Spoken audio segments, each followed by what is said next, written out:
The parable of the 10 lepers is found only in the Gospel of Luke. In it, we are told that as Jesus was on his way to Jerusalem, 10 lepers meet him. At the time of Jesus, leprosy was named by any skin disease.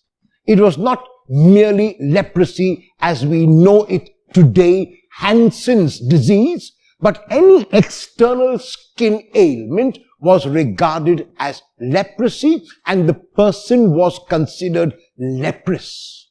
In the Old Testament, in both Deuteronomy and Leviticus, instructions were given about how lepers ought to live, and they lived a very miserable life.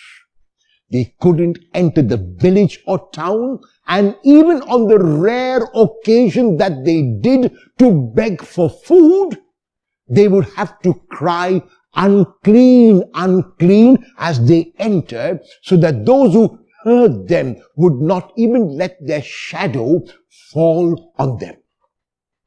Lepers, therefore, lived a very, very miserable life. They were often lonely, but this particular group had to bond together because no one else would bond with them. And we are told that there are 10 who come to Jesus for healing. And they stand far off so that they will not even let their shadow fall on Jesus, because they did not want to contaminate him, not realizing that Jesus could not be contaminated. Jesus hears their plea and responds with mercy, with love. He heals them and asks them to go and follow the law, which was they had to go and show themselves to the priest, who would then declare if they were rid of that skin ailment, which was termed as leprosy. The lepers believed Jesus because they were healed after they began to go to the priest, not before they began to go to the priest. In other words, they show that they hear the words of Jesus and they understand those words and they act on those words.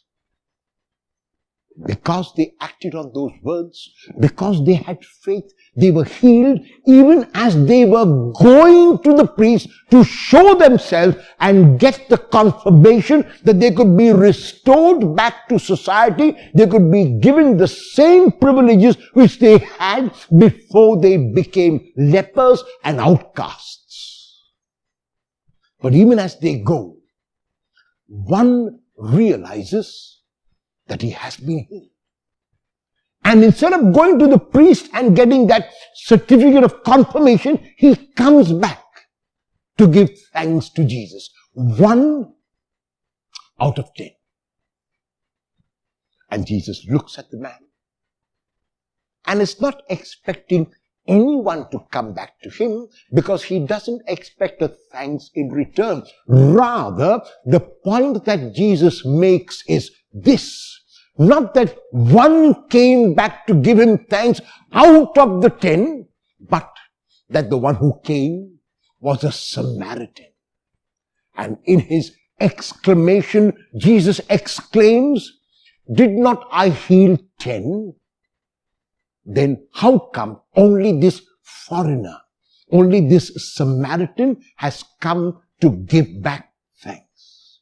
It is very likely that the other 9 were not Samaritans. It is very likely that they regarded this man, a Samaritan, as an outcast because he was a Samaritan and because of their prejudice against Samaritans, whom they regarded as lower than they. They had bonded together only because they were all lepers. Now that the leprosy has been cured, they will go their separate way and leave the Samaritan to go his separate way. The point, therefore, is not so much about gratitude, which it is only on the surface level, but it is about our prejudices that we have about those whom we consider less than us, those we consider inferior to us, those we demean. In the world today, we must realize that the first thing that we are is humans. It doesn't matter which country we come from. It doesn't matter which town or city or state we come from.